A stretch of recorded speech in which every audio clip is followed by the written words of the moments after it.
Big thanks to all the Rejuvenator team, Vick Almighty. I wanted to give y'all a challenge. These are my lost and found Jordan 1's. What's up, everybody? I'm Vic, and for today's project, we got one of the most beat lost and found Chicago 1's I've seen yet. As you guys may know, I've been looking for new restorations to do on the channel. One of our subscribers emailed us pictures of these sneakers. When I saw the pictures, I saw potential, but I knew they were gonna be beat. But once I got them in person, they were worse than I expected.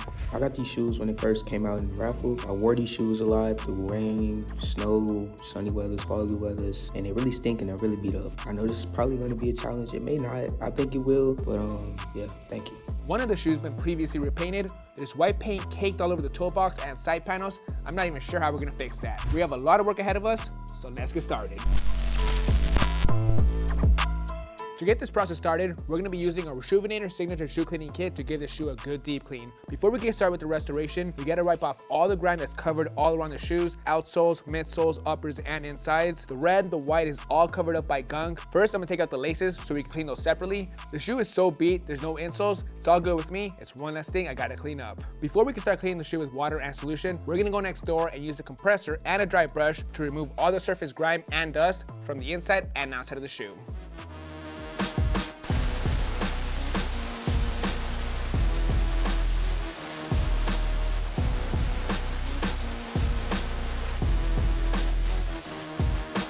Off to a good start. Just by using the compressor, the shoe looks a lot better already. Next, we're going to be using some shoe trees to help minimize the creasing on the toe box. As you can see, as is, the toe box has a bad shape to it. Once the shoe is all cleaned up and dry, the shoe trees should help with that. Same thing with this back area. The ankle area is pretty crushed. Once you put the shoe tree inside, it should look a lot better. Now we have our bowl of water ready to go. We're going to squirt 2 squirts of our solution to get things rolling. Now for this cleaning, we are going to be using all 3 brushes, soft, medium, and stiff. The thing with these lost and founds is the red leather can be very delicate. If you oversaturate it too much, it can bleed. However, in this case, the shoe is really beat up. The red leather is pretty faded, so I'm not sure how much of it's going to bleed. We're going to watch out, be very careful. We don't want to get any of that red onto the tongue or to the stitching, but we might just have to because the shoe does have to go in the washing machine. We're just going to have to keep a close eye on it during the cleaning. Originally, the shoe did come with cracked leather. I personally am not a big fan of it. I wish they would have just used a regular normal white leather. Let me know in the comments down below if they should have gone with the regular all white leather or if you like the cracked leather that they use on these lost and founds. Let's start cleaning.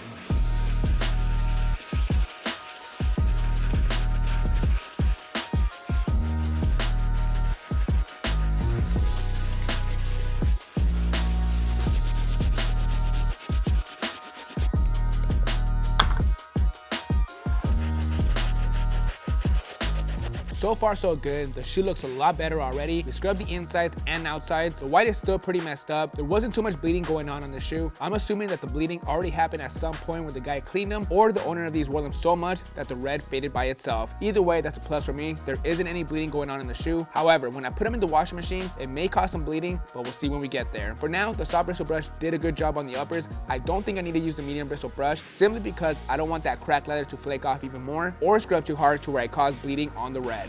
So we're gonna go straight to using the Soft Bristle Brush to clean out the midsoles and outsoles.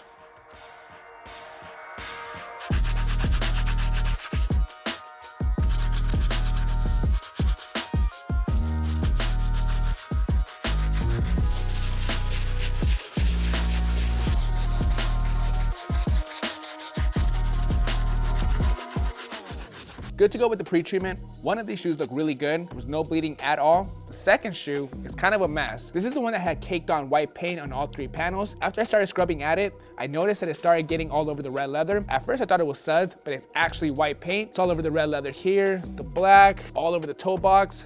Same thing on this side. That's okay. I wanted that paint off. However, it's kind of getting all over the red leather. I'm gonna have to repaint it anyway, but hopefully the washing machine can clean up all that stuff off. Next, we're gonna clean up the laces real quick. We're gonna scrub them in our leftover water and solution. Then we're gonna put both shoes inside our single laundry bag.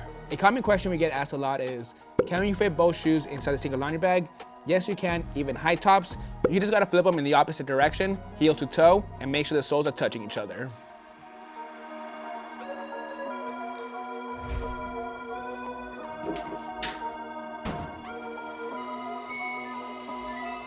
Got the shoes out of the washing machine, cleaning's all done. Great news, having the sneakers submerged in water did not ruin the overall shoe. I was concerned this red leather was gonna bleed all over the white, especially on the tongues. When I went to the washing machine to get them out, there was only bleeding on the white sneaker laundry bag. It made me concerned that there was red bleeding all over the shoe. Luckily, that wasn't the case. The white tongues look good, there's no stains at all. The white leather is pretty beat up, but there isn't any bleeding. There is some red going on in this area, but that was already there underneath the caked on white paint. The one thing I do want to point out though is the stitching on the midsole. There was already some bleeding going on originally, but I think I made it worse by putting the shoe inside a bunch of water. In this situation, I am going to pull out all the stitching just because I'm not going to be able to get that stitching back to its original color. Restitching it is the only way to go about it. For the rest of the sneaker, on this one specifically, if you look closely inside those holes, it's filled with white paint. We got to get that out as well. All over the edges of the black leather and red, there's still a bunch of white paint. We got to get all that stuff off. To remove the old stain stitching, we got to find where it starts on the inside. Once you locate it from the outside using a pick, you pull it out and go from there.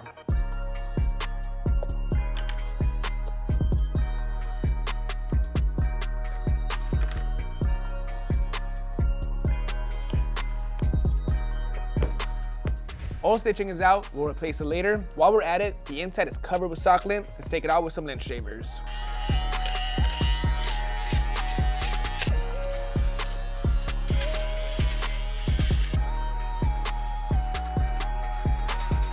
The insides are all cleaned up, they look so much better. Now let's start to remove all the gunk up paint inside these little holes of the toe box. For this, we'll be using a small pick. Now luckily for me, during the cleaning process, a lot of that caked on paint washed off nicely, but there's still a lot of gunk up paint all around the stitching, on the edges of the leather. So I'm gonna continue to use this tool to kind of pick at it.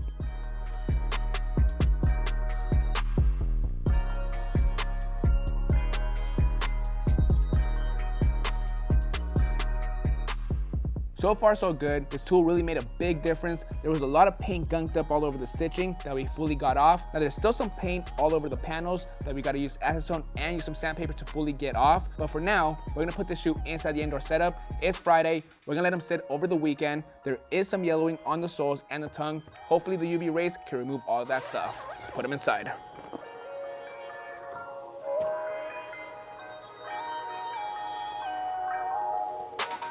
It's been a couple of days. We got the shoe out of the indoor setup. The UV rays did help lift some of the yellowing that was on the tongue and the rubber outsole. The Lost and Found Jordan 1's don't have a brand new white outsole. It's more on the creamy side. Same thing with the tongue. Now the leather needs a lot of work before we can start painting both the white and the red. There's a couple deep scratches, such as right here. On this shoe, we got a small scratch over here. To get rid of all that, we're gonna be using some sandpaper. I'm gonna start off with 800 grit sandpaper, work my way to 1200, and finish it off with 1500. Once we're done with that, we'll move on to some more prep work.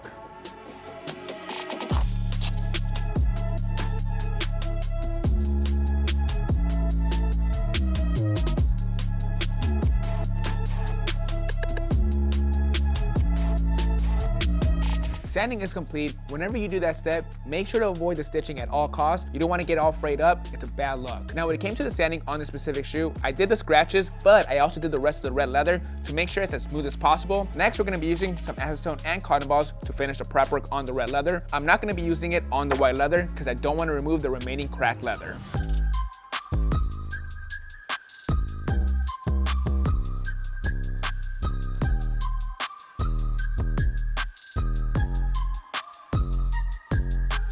Prep is complete on the uppers. Now let's jump back to the soles. We got to reapply the stitching. The old stitching was no good. It was covered in red dye from the uppers. We're going to be using some new thread and a sewing gauze to replace it. All we got to do is grab 2 pieces of thread, one for the inside, one for the outside, and just stitch it in with the sewing gauze.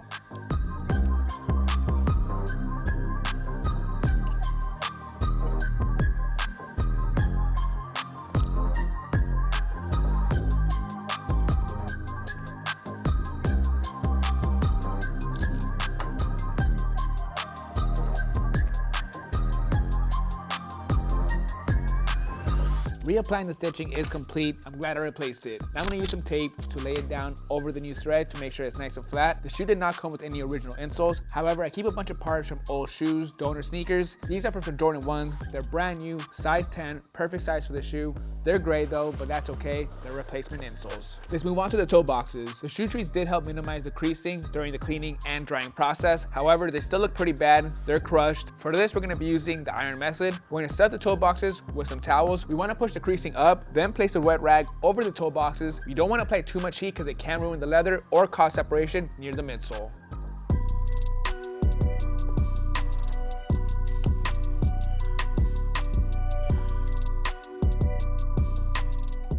Good to go with the iron method. We removed the majority of the creasing and reshaped that toe box. That made a world of a difference. Now I did wait 30 minutes before I took out the towels and put the shoe tree back into the shoe. Next, I'm going to be focusing on the tongue. There's a lot of creasing going on in this area. For this, I'm going to be using the steamer.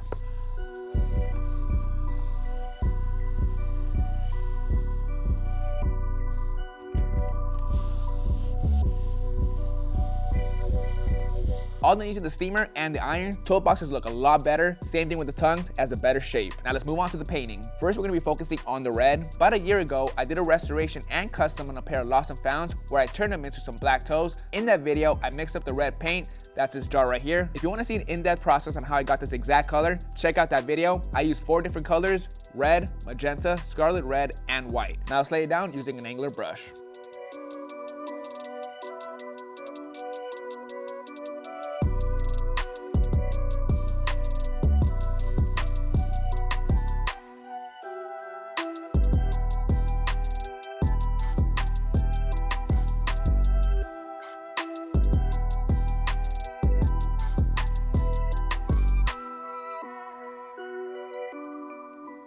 Paint job on the red is complete. These look great, perfect color match, and needed it badly. Now before we work on the white, let's work on the black swooshes, specifically on the left shoe. After I washed off all the white paint and acetoned it off, a lot of it got on the black swooshes to the point where it's in the stitching. To clean all that up, we'll be using some 1's flat black paint and an angular brush.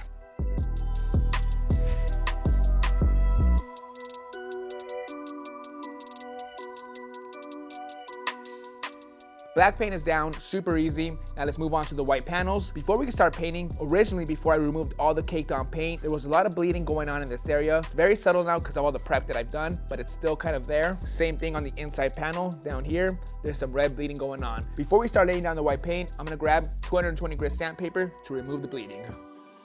Now on to the tougher part, fixing the white leather. I figured a good place to start is to replace the white paint that's missing. I went ahead and mixed up some flat white paint with some cream from Angelus. For this part, we're gonna be very strategic on how we lay down the paint. I don't wanna cake on paint on the entire panel. Really, I just wanna focus the paint on the areas that is missing a bunch. I don't wanna get any of the white paint on the red leather or fill the holes up like somebody did.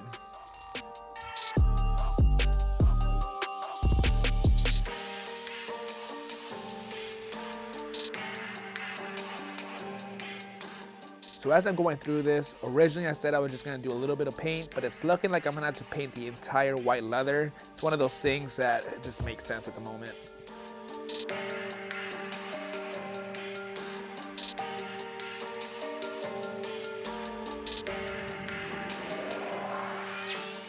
White paint job is fully complete. I took my time to make sure I avoided certain areas. When it comes to laying down white, you wanna make sure you don't cake on paint in certain areas. For example, the holes on the toe box. That's sloppy work if you get paint inside those areas. Same thing with the stitching. You can go over it if it's really bad. However, you don't wanna cake it on to the point where you get paint inside the little holes or where the stitching is just caked on with paint. Again, that's another thing that can make the paint job look sloppy. I made sure I took my time to avoid getting any paint on the red edges or the black edges anywhere on the shoe. Now, originally, I was just gonna lay down paint on certain areas where there was a lot of cracking going on, but as I was going, I realized all 6 panels needed a consistent, even coat of white paint. I still wanted the cracks to show with a thin layer of white paint, and you can still see it in certain areas. Again, another reason why I didn't want to cake it on, because I didn't want to lose that texture of the cracked leather.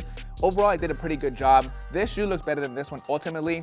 This is the one that had caked on paint. A lot of the areas were super smooth, so I had to do my best with what I had to work with. Overall, these shoes look great. The paint job looks good on the red, the black, and the white. And over time, since I didn't lay down a heavy coat of white paint, as the owner wears these shoes, the cracking will come back. All we gotta do now is lace them up. All right, guys, that's gonna bring us to an end on this full restoration of these Lost and Found Jordan 1's. A lot of work went into these. We started off with a filthy shoe, so we used our Reshoeminator signature shoe cleaning kit to put these shoes inside the washing machine to get the shoes as clean as possible. I don't typically recommend to put Lost and Found inside the washing machine, but considering how dirty these shoes were, I had to put them in there. When we took them out, there was some bleeding all over the stitching of the sole, so we pulled it out and replaced it with some brand new stitching. We also put the shoes inside the indoor setup to help brighten up the soles and the tongues. It worked like a charm. These shoes were so heavily worn that the toe boxes were all worn heavy creases all around. Same thing with those back ankle areas. So we had to use a shoe trees iron method on those areas to get it reshaped. We also used a steamer on the tongues to remove the creasing. After that, we had to do a lot of work on the uppers. One of the shoes was caked on with paint all over the white. We had to sand and acetone it completely off to get it to a clean state to lay down some paint. When it came to the red, luckily I had the paint ready to go from a previous project. It was a perfect match. Lay down some black on the swooshes. Then afterwards, we finished it off with laying down some white paint all over the toe boxes and the side panels. That was time consuming, but it made a world of a difference. It was all in the details with this project. These look so much better. Let me know in the comments down below what's your favorite reimagined to come out so far. I'll pick a lucky winner to win a Reshoevn8r Essential Shoe Cleaning Kit. What's up, dude? How's it going? I'm good. I'm good. Well, real quick, dude, I got these lost and founds ready for you. I have a couple questions for you off the rip first. Are you the original owner? Yes, I am. Dude, that's nuts, man. You really wore their shoes to the ground. Yeah, I know. I can appreciate that, you know, somebody wearing their shoes basically down to the ground, but they still had a lot of life left. Now, my follow-up question was, did you try restoring them yourself? Yes. I tried to repaint them, and it didn't go well. I mean, it wasn't the worst job I've seen, you know, definitely not the best. Definitely not trying to clown, but it was a good attempt. You ready to see how they look? I am. All right, dude. That's kind of the final product, man. Oh, man. Yo, they look like brand new. Basically, bro. Yeah, so got the soles all cleaned up, repainted the red, repainted the white. Try to remove as much of that creasing on the toe box as possible. These look really good, bro. And then this is the one that you previously tried to restore. So got all that paint wiped off and just kind of went back and hit it one more time. Like, they look brand new. I never would have thought I'd see my shoes look like that again. Man, I just wanted to hook you up. Sorry it took a little longer than you might have been expecting, but they look good, man. I'm ready to ship these back to you. Thank you, and I never would have thought I'd see my shoes like this, but thank you, bro. Hope you enjoyed this video. This is Vick Almighty. Catch you guys next time. See you guys.